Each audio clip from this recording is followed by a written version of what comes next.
안녕하십니까. 언론홍보팀장 김은아입니다. 지금부터 평택시 신규 소각 매립시설 확충 추진에 대하여 브리핑을 시작하겠습니다. 먼저 이강희 환경국장의 브리핑이 있겠습니다. 네, 안녕하십니까. 평택시 환경국장 이강희입니다. 평택시 환경복합시설 추진계획과 관련한 사업 내용을 설명드리도록 하겠습니다. 첫 번째, 폐기물 처리 시설의 필요성에 대해서 설명드리겠습니다. 현재 우리시 생활 폐기물 처리를 위해 평택 에코센터가 2019년부터 운영되고 있으나 에코센터는 1일 기준으로 처리 용량은 250톤이나 현재 반입량은 약 273톤으로 23톤이 추가로 반입되고 있습니다. 그 외에도 에코센터 처리 용량 한계로 인해 미처 반입하지 못하는 31톤가량은 수도권 매립지로 이송 처리하고 있는 실정입니다. 또한 에코센터에서 생활 폐기물을 선별한 후 발생하는 소각 대상 협찬물이 하루 약 135톤이 발생되어 총 189톤가량의 폐기물 처리설이 부족한 현황입니다. 향후 우리시 지속적인 인구 증가로 인한 폐기물 발생량도 계속 증가할 것으로 예측되는 바입니다. 매립시설을 계획하는 이유는 우리시에서 발생되는 생활 폐기물 중 불연성 폐기물이 하루 약 23톤가량 발생하고 있으며 평택 에코센터에서 발생하는 소각재와 불연물이 1일 약 27톤, 도로 청소 폐기물이 1일 약 95톤과 추가 설치 예정인 소각시설에서 발생하는 소각재 30톤을 합해 총 175톤의 매립시설이 필요한 상태입니다. 이에 우리시는 2021년에 평택시 제1차 자원순환 집행계획 수립 연구 용역을 진행하여 2030년부터 2050년까지 폐기물 종합 처리 계획을 수립하여 신규 소각 매립시설 확충 계획안을 수립했으며 지난 1월 평택시 환경복합시설 설치사업 타당성 조사 및 기본계획 수립 용역을 진행하여 그 계획을 구체화하였습니다. 두 번째로 사업의 주요 내용에 대한 설명을 드리겠습니다. 용역 결과에 따르면 1일 기준 생활 폐기물 250톤과 사업장 폐기물 300톤을 처리하기 위한 소각시설 총 550톤, 생활 175톤과 사업장 폐기물 300톤을 처리하기 위한 매립시설 총 475톤이 필요하다고 확인되었습니다. 그리고 지역 주민들을 위한 주민 편의시설, 캠핑장 및 수영장을 포함한 스포츠 시설 등 부지 면적 약 80만 제곱미터인 24만 평 총 사업비 1조 1천억 원 규모로 추진할 예정입니다. 사업 방식은 우리시의 재정 여건을 고려하여 민간 투자 사업 방식으로 추진할 예정이며 2028년부터 1단계 소각과 매립시설, 2단계 매립시설을 단계적으로 설치하고 2030년 준공, 2031년 가동 예정으로 2063년까지 32년간 운영할 계획입니다. 매립시설 상부는 미관을 고려한 지붕을 설치하여 먼지 및 악취 등 오염물질을 밀폐 차단하여 주변 환경에 미치는 영향을 최소화하도록 설계하도록 하겠습니다. 사업 예정 부지는 대규모 면적 확보와 지역 여건, 토지 관련 규제사항, 지작물 등을 고려해 현덕면 대한류와 기산리 일원을 검토하고 있으며 최종 입지 선정은 주민대표, 지역구의원, 전문가 등이 참여하는 입지선정위원회를 구성하여 주민 의견을 충분히 반영한 후 최종 결정될 예정입니다. 세 번째로 주변 지역 주민 인센티브 지원 사항입니다. 우리시는 최종 입지로 결정되는 해당 지역에 최대한 인센티브를 지원할 예정입니다.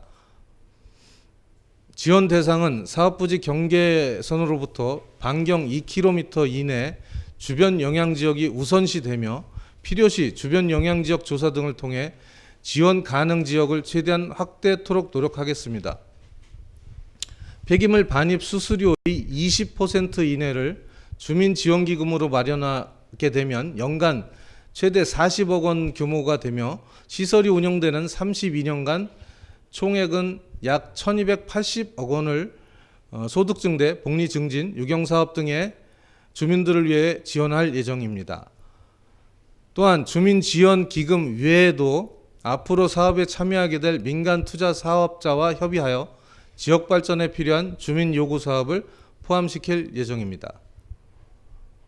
시설 운영 시 지역 주민 우선 채용, 마을 협동조합 구성 시 수익 사업 지원, 주민 편익시설 설계 시 주민 의견 반영은 물론 관련법에 따라 주민 감시위원 배치 및 감시위원 배치 등을 통해 주민 근무자에 대한 수당을 지급하도록 하겠습니다. 네 번째로 기대 효과에 대해 설명드리겠습니다.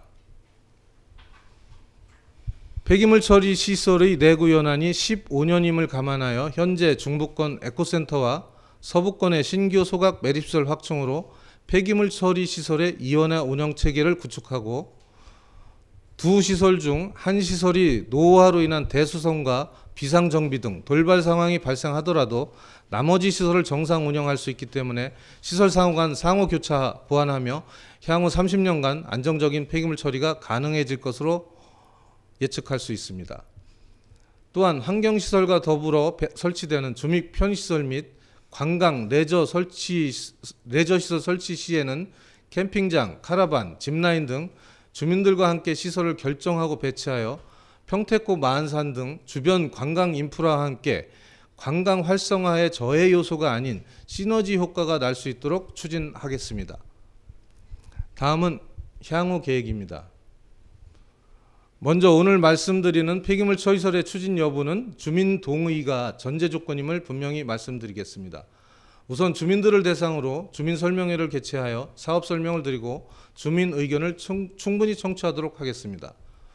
주민들이 이해하고 동의한 이후에는 관련법에 따라 입지 선정 계획 결정 공고 후 주민 대표 및 전문가, 의원들이 포함된 입지 선정 위원회를 설치 구성하여 입지 후보지 타당성 조사를 진행할 예정입니다. 2025년에는 전략 환경 영향 평가 및 농업진흥구역 해제를 위한 도시관리 계획 변경을 추진하고 2026년 폐기물 처리설 입지 결정 고시 후 토지 보상을 추진하여 2027년 토지 보상을 마치고 2028년에 공사 착공, 2030년 준공, 2031년 시설 정상 가동 예정으로 있습니다. 마지막으로 드리고 싶은 말씀은 향후 우리 시의 지속적인 성장에 따라 꼭 필요한 시설인 폐기물 처리시설 확충을 추진하여 이번 신규 시설과 기존 에코센터가 서로 보완하는 효율적인 이원화 운영으로 안정적인 폐기물 처리 체계를 구축하고자 합니다. 하지만 이 모든 계획은 주민 여러분의 동의가 반드시 전제되어야 합니다. 동의가 없다면 사업 추진은 사실상 어렵다고 봅니다. 시민 여러분의 많은 관심과 이해를 부탁드리며 이만 설명을 마치도록 하겠습니다. 감사합니다. 다음은 질의응답의 시간을 갖도록 하겠습니다. 질의하실 언론인께서는 오픈 카톡방에 소속과 성함, 질문 사항을 올려주시기 바랍니다. 질문해 주시기 바랍니다. 질문하실 글을 작성하는 동안 잠시 기다리겠습니다.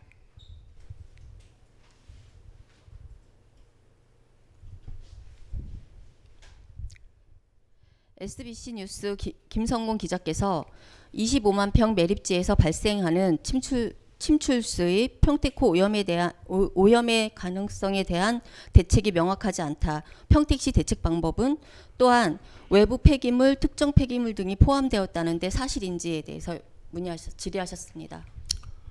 24만 평은 전체 부지를 말하는 거고요. 그 소각장과 매립장 부지는 그 4분의 1 정도 규모입니다. 아까도 말씀드렸다시피 침출수는 매립시설의 기존의 그 노천에 덮개가 없는 매립장에서 발생하는 문제인데 여기는 아까 설명드렸다시피 미관을 고려한 지붕을 설치한다고 말씀드렸고 지붕을 설치하면 그 우수로 인한 침출수 문제는 거의 염려하지 않아도 된다고 말씀드릴 수 있습니다. SBC 뉴스 그리고 특정 폐기물 얘기는 전혀 근거 없죠. 특정 폐기물은 사업장 폐기물을 오인해서 이제 법률상 지정 폐기물이라고 하는데 사업장 폐기물 중 일반만 하는 거 아니에요? 지정도 있어요? 지정 일부가 있는 게 사실이네요. 설계 내역에. 뉴시스 정승환 기자께서 부지는 현덕면 대한예와 기상리 일원으로 정해졌는지 질의하셨습니다. 그 용역을 통해서 거기가 가장 그 적합지라고 일환으로 나왔기 때문에 우선적으로 검토하는 거고요. 확정된 바는 없습니다. 분명히 주민 동의를 전제하에서 추진한다고 말씀드렸기 때문에 현덕면 주민들과 충분히 대화를 해서 동의가 있다면 추진할 예정입니다. 경기일보 안노영 기자께서 주민 반대가 심할 경우 다른 대상지를 검토할 계획도 있으신지 질의하셨습니다. 네, 그건 당연히 주민 반대가 현덕면에서 반대가 심해서 이해 설득이 안 되거나 동의가 어렵다면 제 이안으로 다른 곳을 찾아보도록 할 예정입니다. 네. 또한 농업진흥구역 해제 계획 범위는 해당 시설이 들어서는 부근만인지에 대한 것도 질의하셨습니다. 당연히 사업부지만 우선적으로 해지 농림부하고 협의할 예정입니다. 네. 데일리와이 이균 기자께서 소각 매립시설 후보지로 현덕면 이외에 더는 없는지 현덕면이 첫 후보지로 선정된 배경에 대해서 질의하셨습니다. 아까 말씀드렸듯이 용역 결과에 따라서 최적지로 이제 저희 내부 검토나 여러 가지로 최적지로 최우선적으로 검토하는 것뿐입니다. SBS 뉴스 김성곤 기자께서 매립지 가스 분출과 폐기물 쓰레기차 이동에 대한 인근 지역 민원은 어떻게 준비되었는지 질의하셨습니다. 이동 경로나 이런 걸 주민 피해가 없도록 다 설계 반영할 예정입니다. 네.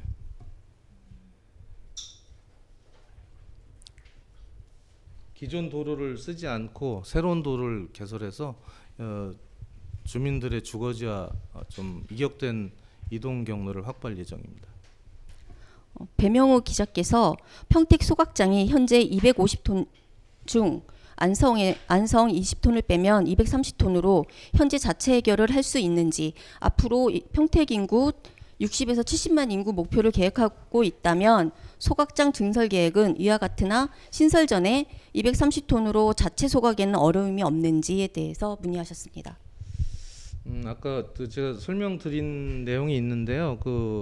단순히 250톤에 얼마가 들어오는 게 아니라 에코센터에서는 지금 소각이 아니라 SRF 방식으로 처리하고 있어요. 그래서 SRF에서 나오는 협찬물이 130톤 가량, 그건 2차 또 소각 처리해야 되는 부분이 있고, 그래서 그런 여러 가지를 고려한 사항이라고 설명드리겠습니다. 네.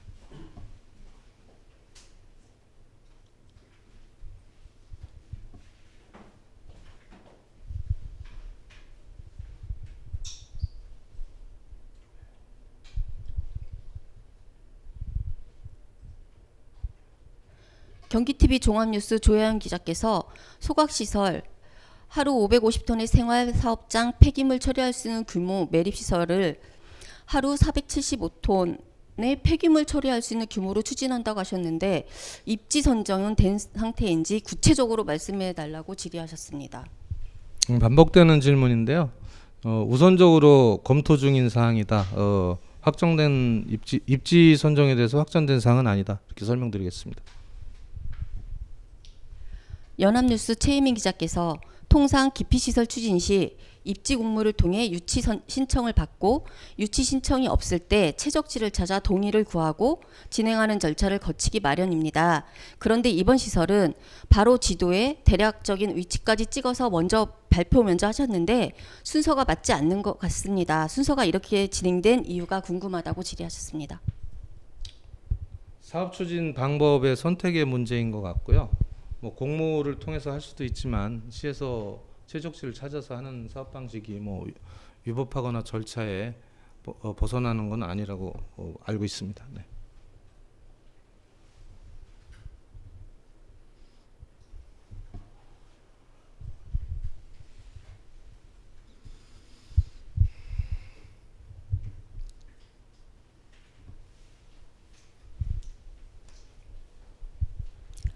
K부동산 뉴스 김규민 기자께서 총 사업비에 토지보상비 미포함으로 되어 있습니다. 토지보상비는 어느 정도로 예측하는지, 토지보상 기준 시점은 언제인지 질의하셨습니다. 네, 토지보상비가 미포함된 사항은 토지가가 유동적이기 때문에 현재로서 현 시점으로 하면 한 1,000억 정도 예상하고 있고요. 향후 우리 보상 시점으로 볼 때는 한 1,500억 그 정도 예측됩니다. 그래서 뭐 예측만으로 발표할 수 없기 때문에 말씀을 뺀 거고요. 그래서 1조 1천억에는 토지 보상비가 포함되어 있지 않고 추가로 말씀드리면 토지 보상비는 1,000억에서 1,500억 정도 예상하고 있습니다. 네.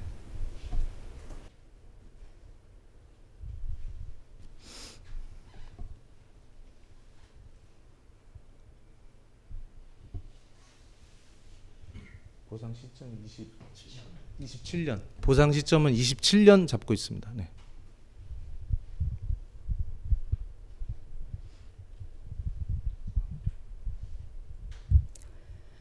더 이상 질의하실 분이 안 계시므로 브리핑을 모두 마치겠습니다.